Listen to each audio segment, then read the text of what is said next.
Hi everyone, कैसे हो आप सभी लोग। आई होप आप लोग अच्छे होंगे। मैं हूं राहुल जयसवाल एंड स्वागत करता हूं आप सभी का एक बार फिर हमारे यूट्यूब चैनल JR ट्यूटोरियल्स में। फ्रेंड्स, आज अगेन आपके सामने एक मोस्ट इंपॉर्टेंट हिस्ट्री का लेक्चर वीडियो लेकर आ चुका हूं दोस्तों, जिसमें आज के दिन हम लोग पढ़ने वाले हैं हमारे 10th स्टैंडर्ड के हिस्ट्री का जो हमारा आखिरी चैप्टर चल रहा था दोस्तों, जिसका नाम है हेरिटेज मैनेजमेंट। तो आज हम लेकर आ गए हैं इस चैप्टर का lecture number 5।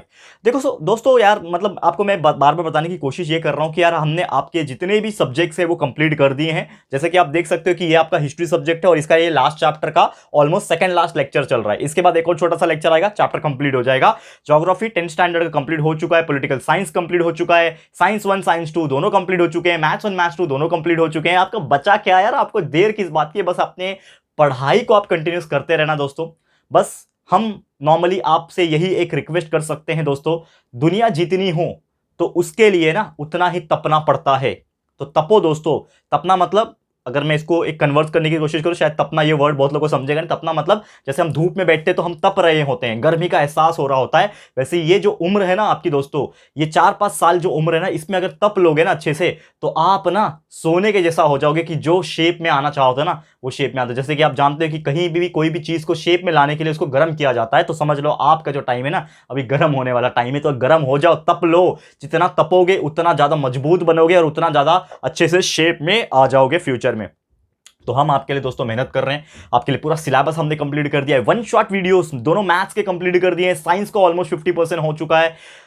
Evergreen writing skills के टॉपिक हमने दिए हैं, मोस्ट इंपॉर्टेंट क्वेश्चंस दे दिए हैं, साइंस 1 साइंस 2 मैथ्स 1 मैथ्स 2 दोनों के दे दिए हैं। SST के भी आपको जल्द से जल्द मिल जाएंगे, हिंदी ग्रामर, इंग्लिश ग्रामर, बाकी चीज़ों के बहुत सारी चीज़ें हमने बताए हुए हैं आपको। तो प्लीज़ यार दोस्तों, आप लोग से रिक्वेस्ट है कि यार अच्छे से पढ़ाई करते रहना, कंसेप्चुअल नॉलेज हमारे वीडियोस देख के क्लियर करते रहना, और जितना हो सके उतना मेहनत करना। जितना हो सके मेहनत करोगे दोस्तों तो डेफिनेटली आप जो परसेंटेज माइंड में लेके चल रहे हो, मुझे इतना स्कोर करना है, तो definitely you will score a very, एकदम बोलते हैं ना, मतलब वो वर्ड मेरे को नहीं मिल रहा है, एकदम एक्सीलेंट वाला, उससे भी एक भारी वर्ड होता है, मुझे मिल रहा नहीं अभी, मेरे दिमाग में नहीं आ रहा है। तो मैं आपको वो बोलता था, इतना भारी वाला वर्ड है वो कि आप ना वो लेवल पे पहुंच सकते हो। आपने कभी सोचा भी नहीं होगा कि मैं उस काबिल हूं। यस, आप काबिल हो। कब काबिल हो? जब उस पर आप मेहनत करोगे तो आपकी काबिलियत ना वहां पे अपने आप दिख जाएगी आपको। एंड ट्रस्ट मी दोस्तों, फिर ये मेरी बात आपको याद आएगी कि राहुल सर बिल्कुल सही बोलते थे, अगर खुद पे हो भरोसा तो डेफिनेटली हम कोई भी मंजिल को हासिल कर सकते हैं। करेक्ट है। चलिए, ये हो गया थोड़ा सा मोटिवेशन, मैंने देने की कोशिश की क्योंकि मुझे ऐसा लगा कि शायद आप लोग को मोटिवेशन की जरूरत है। बाकी चीजें हम डालते रहते हैं आपके लिए। टेलीग्राम ज्वाइन कर लो हमारा, उसमें बहुत सारे इंपॉर्टेंट क्वेश्चंस डाले हुए हमने, आपको हेल्प करेगा। डेली टास्क हम देते हैं, तो please join Telegram. Also follow me on Instagram, link is given in the description box. Okay, चलिए आ जाते हैं टॉपिक पे। तो हेरिटेज मैनेजमेंट में हमारा लेक्चर नंबर 4 में और 3 में, अगर आपको याद होगा, इसके पहले के 2 लेक्चर्स में हमने एनसाइक्लोपीडिया स्टार्ट किया था। What do mean by encyclopedia? Encyclopedia एक किताब होती है नॉर्मली, जो पुराने से इंफॉर्मेशन अलग अलग सब्जेक्ट्स के ऊपर जो लिखी जाती है। जैसे आज के डेट में हमें कुछ भी समझ में नहीं आता तो हम गूगल कर लेते हैं, ठीक है ना, इंटरनेट पे डाल दिया, टाइप कर दिया, कुछ वैल्यू हमें मिल गया, कुछ इंपॉर्टेंट फोटोज मिल गए, कुछ लिखा हुआ मिल गया हमें, ठीक है ना। वैसे पुराने जमाने में ऐसा नहीं होता था, तो लोग क्या करते थे, हिस्ट्री जो होती थी या फिर पुरानी इंफॉर्मेशन जो होती थी वो एनसाइक्लोपीडिया बुक्स के थ्रू लिखते थे। अलग अलग ऑथर्स होते थे, अलग अलग एक्सपर्ट्स होते थे, वो अलग अलग फील्ड के, वो उसमें लिखते थे। तो उसी प्रकार हमने डिस्कस किया था एनसाइक्लोपीडिया क्या होता है, एनसाइक्लोपीडिया के कौन कौन से टाइप्स होते हैं, प्रकार कौन कौन से होते हैं, ये भी हमने प्रीवियस लेक्चर्स में डिस्कस किया है। और आज हम डिस्कस कर रहे होंगे कि ये जो एनसाइक्लोपीडिया है, ये हिस्ट्री के बेस पे ऐसे कौन कौन से एनसाइक्लोपीडिया है जो नॉर्मली छपे थे, ठीक है ना, वो हमें देखना है। That is encyclopedia on the history related subjects. तो हमारा टॉपिक है encyclopedia based on history subjects. तो हिस्ट्री के सब्जेक्ट्स पे कौन कौन से एनसाइक्लो, ठीक है ना, देखो स्पेलिंग मिस्टेक कर दिया मैंने यहां पे, एनसाइक्लो, ठीक है, एनसाइक्लोपीडिया हिस्ट्री सब्जेक्ट्स के ऊपर कौन कौन से एनसाइक्लोपीडिया है जो बेस है। तो बेसिकली पुराने जमाने से ही, अगर आप जानते होंगे, तो बहुत सारे इंफॉर्मेशन जो है वो जनरेशन बाय जनरेशन पास होते गए। तो ऐसे कई सारे लोग सामने आए कि यार जो इंफॉर्मेशन हमें मिली है वो कहीं किताब में छाप लिया जाए, नहीं तो यार ये जो वर्ड्स होते हैं ना वो कहीं ना कहीं गुम हो जाएंगे। जैसे बहुत लोग क्या करते हैं ना, आज के डेट में हम कुछ भी मेमोरीज के लिए हम फोटोग्राफ्स क्लिक कर लेते हैं कि ये जो मेमोरीज है ना खूबसूरत पल है, इसको चलो रिकॉर्ड कर लो, इसको फोटोज क्लिक लो, इसको वीडियोस बना लो। शादी समारोह होता है तो लोग वीडियो शूटिंग करते हैं, आप जानते हो क्यों बनाते हैं, ये यार एक मेमोरीज है वो कैद कर लिया जाए। उसी प्रकार उस टाइम पे तो कुछ ऐसा था नहीं, फोटोग्राफ्स निकालना, कैमरा तो कुछ था नहीं वहां पे। तो लोग क्या करते थे, जो भी कही जाने वाली बातें होती थी, जो मुंह से बोली जाने वाली बातें होती थी, जो एक्सपीरियंस की जाने वाली बातें होती थी, उसको अपने स्वर्ण अक्षरों से, यानी अपने हाथों से, अक्षरों से, वर्ड्स के थ्रू वो बुक्स में लिखा जाता था, सो दैट ये बुक्स जो है ये सालों साल रहेगा। इंसान रहे ना रहे, बुक्स जो है ना बहुत सालों तक चलता है। आप जानते होंगे बहुत सारे ऐसे पुराने बुक्स हैं जो लगभग हजारों हजारों साल पुराने हैं, जो आज भी कई सारे म्यूजियम्स में आर्काइव्स के फॉर्म में रखे हुए हैं, जो आप जाओगे तो डेफिनेटली शायद पढ़ने तो आपको देंगे नहीं, लेकिन आप देख सकते हो जाके कि क्या क्या है। ठीक है, तो उसी के हिसाब से हम बात करें कि जो हमारा एनसाइक्लोपीडिया है काफी रिच ट्रेडिशन रहा है। पहले भी एनसाइक्लोपीडियाज में जो हिस्ट्री रिलेटेड सब्जेक्ट्स होते हैं उस पर लिखे जाता था, जैसे कि भारतवर्षीय प्राचीन ऐतिहासिक कोश।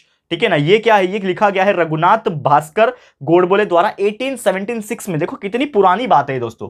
ठीक है ना, 1876 में लिखी गई थी एक एनसाइक्लोपीडिया जिसका नाम क्या मैंने बोला, भारतवर्षीय प्राचीन ऐतिहासिक कोश, रघुनाथ भास्कर द्वारा लिखी गई थी। और यह सबसे पहली अर्लीस्ट एनसाइक्लोपीडिया माना जाता है इस सब्जेक्ट के ऊपर, यानी हिस्ट्री रिलेटेड सब्जेक्ट्स के ऊपर काफी ज्यादा पुराना माना जाता है, और जिसमें कई सारे अलग अलग इंडिविजुअल्स, अलग अलग जगह के बारे में इंफॉर्मेशन दी हुई है कि यार लोग पहले कैसे रहते थे, कैसे कैसे जगह पे रहते थे, और क्या क्या लोगों का एक पर्सनल लेवल था, इंडिविजुअल्स कैरेक्टर्स के बारे में यहां पे लिखा गया है। एंड साथ ही में जो एडिटर था उस एनसाइक्लोपीडिया का, उसके अनुसार अगर हम बात करें, जो उस टाइम पे भारतवर्ष में रहता था, यानी कि जो इंडिया, भारतवर्ष यानी भारत देश हमारा, तो इंडिया में जो रहता था वहां पे उन्होंने अपने लिए एक नाम कमा लिया था। क्योंकि आप देखो पुराने जमाने के राजा महाराजा आज भी उसका हम नाम लेते हैं। ठीक है ना, मौर्य अंपायर, गुप्ता अंपायर, इतने बड़े बड़े महान राजा रहे थे, उनका नाम भले हमारे हिस्ट्री बुक्स में नहीं है, बहुत कम है। ज़्यादातर नाम आपको मुगल्स के सुनाई देंगे और बाकी सुल्तनेट्स के सुनाई देंगे, अंग्रेज के सुनाई देंगे, लेकिन ऐसे महान महान कई सारे राजा जो हमारे हिस्ट्री के बुक्स में नहीं है, लेकिन फिर भी हम जानते हैं, उनके बारे में हमने पढ़ा है कहीं ना कहीं से। और हमारे नेशनल लेवल जब हम हिस्ट्री चालू करेंगे, नेशनल लेवल का हमारा एक चैनल है, जैसा कि आप जानते होंगे, नहीं जानते होंगे तो बता देता हूँ बार बार, JR ट्यूटोरियल्स नेशनल स्टडी करके हमारा एक नया यूट्यूब चैनल है, जिसमें हमने NCERT और CBSE के सिलेबस को लॉन्च किया है, और कई सारे वीडियोस बन रहे हैं, साइंस के ऊपर बन रहे हैं, मैथ्स आने वाला है जल्द से जल्द, और साथ ही में SST भी जल्द से लाने वाला है। तो और ज्यादा एडवांस में स्टडी करेंगे, तो आप लोग को भी अगर पढ़ना है तो आप पढ़ सकते हो। ठीक है, आपके महाराष्ट्र बोर्ड का सिलेबस तो यही चैनल पे मिलेगा, JR ट्यूटोरियल्स पे मिलेगा, लेकिन आप थोड़े एडवांस लेवल पे जाना चाहते हो, थोड़ा एक्स्ट्रा नॉलेज के लिए पढ़ना चाहते हो, तो वो भी देख सकते हो। और आपके कभी कोई बाकी के जो स्टूडेंट्स होंगे जो CBSE में होंगे, NCERT सिलेबस फॉलो करते होंगे, तो उनको आप रेकमेंड कर सकते हो। Link is also given in the description box of our new YouTube channel, जिसका नाम है JR ट्यूटोरियल्स नेशनल स्टडी। तो प्लीज एक बार जाके विजिट कर लेना। ठीक है, तो हम वही बात कर रहे थे कि पुराने जमाने में भारतवर्ष में रहे कई सारे ऐसे राजा महाराजा जो थे ना, तो उनके इंडिविजुअल कैरेक्टर के बारे में उन एनसाइक्लोपीडियाज में लिखा जाता था। ठीक है ना, कि किस प्रकार उन्होंने राज्य बनाया, किस प्रकार उनकी प्रजा रहती थी, उनकी प्रजा के साथ कैसा रिलेशंस थे, कैसा वो चीजें करते थे, तो ये सब चीज लिखा जाने लगा। इन साथ ही में उनके जो विमेन्स होते थे, ठीक है ना, औरतों के बारे में लिखा जाने लगा, और साथ ही में उनके बेटे जो होते थे, सन्स होते थे, उनका रिलीजियंस क्या होता था, उनके जमीन कहाँ होते थे, कैपिटल्स क्या है, नदियों के बारे में, पहाड़ों के बारे में। ठीक है ना, ऐसे कई सारे हिस्टोरिकल चीजें उन इंसाइक्लोपीडियाज में लिखी जाती थी दोस्तों। एंड ट्रस्ट मी, जो भी वो इंसाइक्लोपीडियाज पढ़ता था उसको वो इंफॉर्मेशन मिल सकती थी। क्लियर है, समझ में आ रहा है? तो यही एक बहुत इंपॉर्टेंट चीज था। तो 23 वॉल्यूम्स ऑफ द महाराष्ट्रीय ज्ञानकोश, एक इंसाइक्लोपीडिया का नाम है, यहां पे मैं लिखूंगा महाराष्ट्रीयन ज्ञानकोश।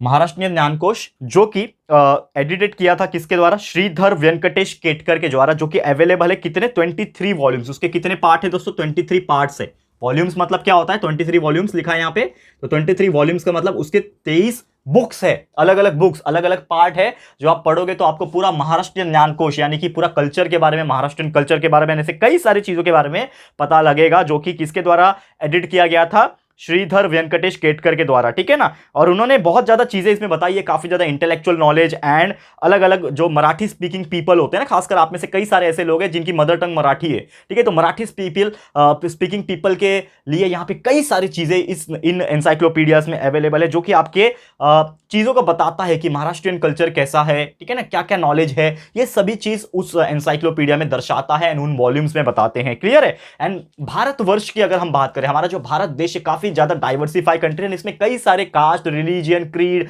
अलग अलग टाइप के लोग एक साथ मिलजुल के रहते हैं, ये सभी चीज वहां पे लिखी गई है। तो भारतवर्षीय चरित्र कोश एक बहुत ही इंपॉर्टेंट एनसाइक्लोपीडिया है। ठीक है ना, और सिद्धेश्वर शास्त्री, ठीक है ना, चित्राव, उन्होंने इस एक कमेटी बनाया था जिसको बोला गया था दोस्तों भारतीय चरित्र कोश मंडल। तो ये उन्होंने ना एनसाइक्लोपीडिया को पब्लिश करने के लिए बनाया गया था, जिसका नाम क्या था, मैंने बोला कि सिद्धेश्वर शास्त्री चित्राव ने एस्टैब्लिश किया था। क्या चित्र, एक कमिटी बनाया था, वो कमिटी का नाम था भारतीय चरित्र कोश मंडल। ठीक है ना, क्या बनाया था, भारतीय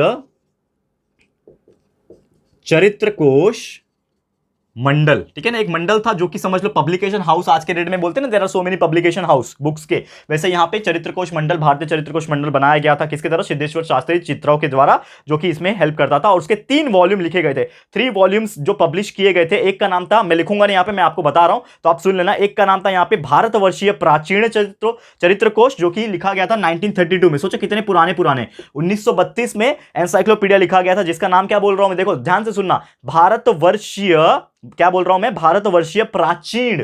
प्राचीन का मतलब क्या होता है, पुराने जमाने में क्या होता था वैसा। तो भारतवर्षीय प्राचीन चरित्रकोश 1932 में लिखा गया था। फिर भारतवर्षीय मध्ययुगीन मतलब बीच का फेस, एक ये तो हो गया सबसे पुराना प्राचीन वाला, ठीक है ना, प्राचीन। ठीक है, दूसरा मध्ययुगी। ठीक है, मध्ययुगी मतलब क्या हो गया, यानी बीच का जो युग था, बीच का जो फेस था ना, मिडिवल हिस्ट्री जैसे बोलते हैं हम लोग। तो प्राचीन मतलब एकदम एंशिएंट हो गया, पुराना हिस्ट्री। वैसे ही मध्ययुगी यानी मिडिवल हो गया, जैसे हम लोग इंग्लिश में बोलते हैं ना मिडिवल हिस्ट्री, तो उस प्रकार से हो गया। ये कब लिखा गया था यहाँ पे, तो मध्ययुगीन चरित्रकोश 1937 में, यानी कि इसके 5 साल के बाद लिखा गया था। एंड एक और तीसरा जो वॉल्यूम था वो लिखा गया था दोस्तों, जिसका नाम था भारतवर्षीय अर्वाचीन चरित्रकोश। ठीक है ना, अर्वाचीन यानी कि समझ लो मॉडर्न। ठीक है, तो ये भी लिखा गया था लगभग कहां पे, 1946 में, आजादी के जस्ट पहले। दोस्तों कितनी पुरानी बात है, देखो ये लगभग 50, 60, 70 साल पुरानी बात है। तो ये सब लिखा जाता था एनसाइक्लोपीडियाज में, just to ensure that so many information get collected inside that encyclopedia. तो इस प्रकार से चीजें इसमें लिखी जाती थी। और पहला जो वॉल्यूम था, जिसके अंदर कई सारे इंफॉर्मेशन थे, इंडिविजुअल्स के बारे में, लोग के बारे में इंफॉर्मेशन था, जो कि अलग अलग वैदिक लिटरेचर होते थे, जैसे कि आप जानते हो श्रुति, स्मृति, सूत्रास, वेदांग, उपनिषद, फिर साथ ही में अगर बात करें पुराण, जैन, बुद्धिस्ट लिटरेचर, ऐसे कई सारे लिटरेचर एंड कई सारे ऐसे स्क्रिप्ट वैदिक लिटरेचर के बारे में लिखा जाता था उन एनसाइक्लोपीडियाज के अंदर। एंड साथ ही में अगर बात करें कि इसके अलावा जो बाकी के 2 वॉल्यूम्स थे, इसमें कई सारे बायोग्राफीज लिखी जाती थी, अलग अलग इंडिविजुअल कैरेक्टर्स के, जो महान व्यक्ति होते थे उसके कई सारे आत्मकथा जो बोलते हैं हम लोग, ऑटोबायोग्राफीज जो बोलते हैं, वो लिखी जाती थी। तो ऐसे कई सारे कोश हैं, जैसे हमने बात किया यहां पे कि विश्व कोश हो गया, ठीक है ना, वैसे हो गया स्थल कोश हो गया, भारतीय स्मृति कोश हो गया, एंड सामध्य कोश हो गया। तो ऐसे कई सारे कोश जो है वो हमें पढ़ने हैं, लेकिन इसके लिए ना मैं एक सेपरेट वीडियो बना दूंगा, क्योंकि वो एक ही जैसा टॉपिक है, सिमिलर।